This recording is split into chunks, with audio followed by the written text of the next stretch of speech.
Isang social welfare assistant sa City Mayor's Office si Zainab Kamada at bilang Islam, napaka-importante para sa kanya ang mabigyan ng panahon ang paggunita niya sa kanilang Isra wal Miraj o ang gabi ng paglakbay ng kanilang propeta na si Muhammad.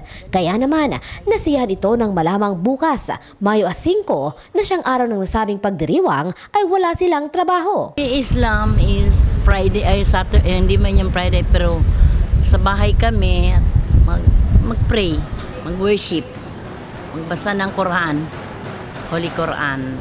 At saka mag-celebrate din, magkain-kain na lang, sa bahay man lang. Napag-alaman mula mismo sa tanggapan ng Human Resource Management Department Office, isang memorandum ang inilabas na naglalaman na isang special holiday bukas.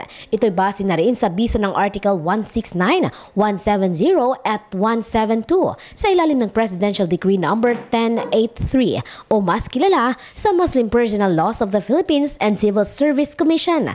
Nakalatid dito na ang ika-5 ng Mayo ang kanilang araw sa paggunita ng kanilang Isra wal Miraj. Okay, sa mga taga-Jansan, tomorrow is a rest day for everybody. But I guess I would like to remind that tomorrow is a holiday for our Muslim brothers. And so we ought also to observe the day in reverence also sa kanilang pinapaniwalaan. So i-enjoy natin ito while this is intended for the Muslim brothers ng mga dito sa atin, i-observe din natin at i-respect kung anong ilang mga paniniwala.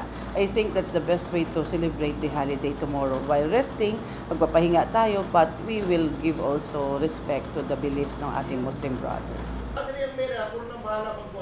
Called Isra wal Miraj.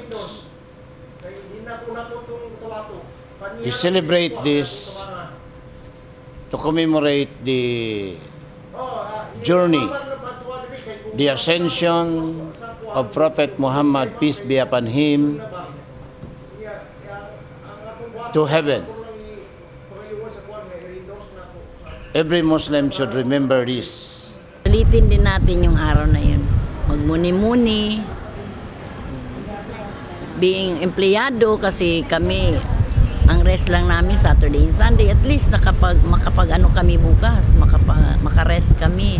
Marami din mga kabimbing trabaho sa bahay, so magagawa namin. Ngunit binigyang diin naman ng tagapangasiwa ng Human Resource Department na ilang opisina din ng local government unit ay kinakailangan pa ring mag-report sa kanilang trabaho. All offices will have will observe the holiday except for our offices na nangangailangan talaga ng mga tao like hospital, lying-in centers, yung mga CSU namin because they have to make sure security of our important mga strategic locations. Also, the waste management, of course, cannot trace. Pero hindi naman ibig sabihin na hindi mag-holiday mga tao doon.